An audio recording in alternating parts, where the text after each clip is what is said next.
महोदय, विदेशी सहायता के बारे में मेरा यह विचार है कि जब हम आर्थिक दृष्टि से अपने पैरों पर खड़े न हो जाएं, हमें और अधिक विदेशी सहायता लेनी चाहिए। आप जानते हैं कि हमारी योजनाएं इस तरह बनाई गई थी कि एक विशेष सोपान तक उनके लिए अधिकाधिक सहायता चाहिए। उसके बाद विदेशी सहायता रुक जानी चाहिए। कई लोग कहते हैं कि कुछ वर्ष पहले हमारी यह नीति नहीं थी और यह नेहरू जी की विचारधारा के विपरीत है। ऐसा कहना ठीक नहीं।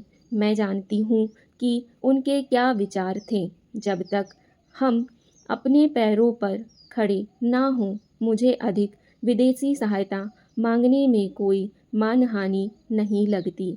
कुछ लोग यह कहते हैं कि हमने अपने लोगों की योग्यता का लाभ उठाने की पर्याप्त चेष्टा नहीं की। मेरा विचार है कि नई क्षमता का उपयोग करने में हमने जो कुछ दिया है, कई बार तो करिश्मे या चमत्कार जैसा है।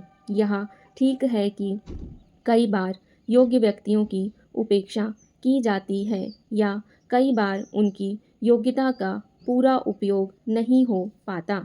हमारी कुशलता न बढ़ने का यह भी एक कारण है। मुझे इसमें कोई संदेह नहीं कि हमारी कठिनाइयाँ बराबर बढ़ती जाएंगी। कई बार तो एक ही दिन में 100% तक भी बढ़ जाएंगी, पर मैं तो कठिनाइयों का सामना डटकर करती हूँ। बचपन से ही मैं इस तरह चलती रही हूँ। यदि मैं जनता से छोटे लक्ष्यों की चर्चा करूं, तो वे कहेंगे अपनी छोटी छोटी योजनाएं अपने पास ही रखो। योजना आयोग को ही उन्हें पूरा करने दो। धन का बहुत महत्व होता है, परंतु योजनाओं को केवल पैसे के हिसाब से ही देखना सही दृष्टिकोण नहीं है। आप मुझे क्षमा करेंगे यदि मैं राष्ट्र की समस्याओं को एक गृहिणी की या माँ की नज़र से देखूं। क्या मैं अपने बच्चों को भूखा मरने दूंगी? यदि मेरे पास दूध या दवाई या ऐसी ही किसी ज़रूरी चीज़ की कमी है, तो मैं हाथ पर हाथ धर कर यह नहीं कहूँगी कि मेरे पास पैसे नहीं हैं। यदि आप गरीब हैं, तो इसका यह मतलब नहीं है कि आप परिवार को भूखा मरने दें। देश की बुनियादी ज़रूरतें तो पूरी करनी ही पड़ेंगी। हमारे राज्यों की ज़रूरतें क्या हैं? क्या हम अपनी परियोजनाओं के लिए उचित समय पर धन की व्यवस्था कर पाते हैं? महोदय, शिक्षा को लेकर स्वाधीनता के साथ ही हमारे देश के नेता अपनी चिंता प्रकट करने लगे थे और आज भी चिंतित हैं। भारत के प्रथम राष्ट्रपति डॉक्टर राजेंद्र प्रसाद और प्रथम प्रधानमंत्री जवाहरलाल नेहरू से लेकर आज तक सभी नेता एवं विचारक देश की शिक्षा पद्धति को दोषपूर्ण मानते हैं, परंतु अभी तक कोई सुनिर्दिष्ट नीति नहीं बना पाए। कितने ही प्रयोग किए गए, परंतु कोई भी कारगर सिद्ध नहीं हुआ। अभी तक हम यह तय नहीं कर पाए कि हमारे बच्चों को क्या पढ़ाया जाए। हम यह भी नहीं सोच पाए कि हमारी अगली पीढ़ी किस तरह की बने। हम अपनी शिक्षा नीति का उद्देश्य भी तय नहीं कर पाए। बड़ी से बड़ी आवाज़ रोजगार पक्ष में उठाई जा रही है। रोजगार की पढ़ाई लिखाई या परमार्थ बन गया है और हम भी वह संदेश नहीं दे पाए हैं। इसी बीच में विचार में 2 पीढ़ियां बीत गई। सबसे बड़ी मज़ेदार बात यह है कि पिछली पीढ़ियों ने हम देश को साक्षर नहीं बना पाए। आज से 160 वर्ष पूर्व मद्रास रेजिडेंसी ने एक कमीशन के जरिए देश की शिक्षा प्रणाली की जांच करवाई थी, जिसका सारांश यह था कि उस समय हमारे देश में इंग्लैंड की तुलना में बड़े पढ़े लिखे गरीब बराबर थे।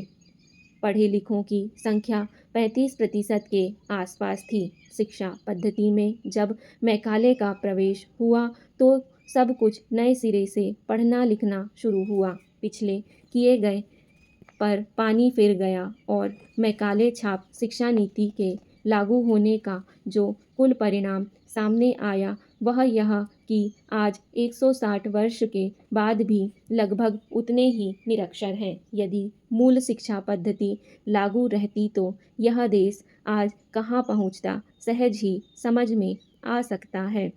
पुरानी शिक्षा पद्धति का स्वरूप यह था कि शिक्षक अपने ही घर पर पाठशाला चलाता था और विद्यार्थी वहीं पढ़ने जाते थे। शिक्षा के योगक्षेम की व्यवस्था बच्चों के माता पिता अपनी इच्छा से करते थे। प्रत्येक माह की पड़वा को भोजन सामग्री अवश्य नियम पूर्वक शिक्षक के घर पहुंचा दी जाती थी। गुरु पूर्णिमा और अन्य पर्वों पर भी गुरुजी का विशेष ध्यान रखा जाता था। इन घरेलू पाठशालाओं में बच्चों को गणित और वर्णमाला पढ़ाई जाती थी। कहीं कहीं रामायण और गीता और महाभारत भी पढ़ाई जाती थी। समय बहुत कुछ बदल गया और हमारी शैक्षणिक आवश्यकताएं भी बदल गईं, परंतु गणित और वर्णमाला आज भी पढ़ाई जाती हैं। आज भी हम उस प्रणाली का उपयोग क्यों नहीं करते? जब से मैकाले छाप शिक्षा प्रणाली चालू हुई तब से हमारा जोर शिक्षा के बजाय स्कूल भवनों पर अधिक हो गया है।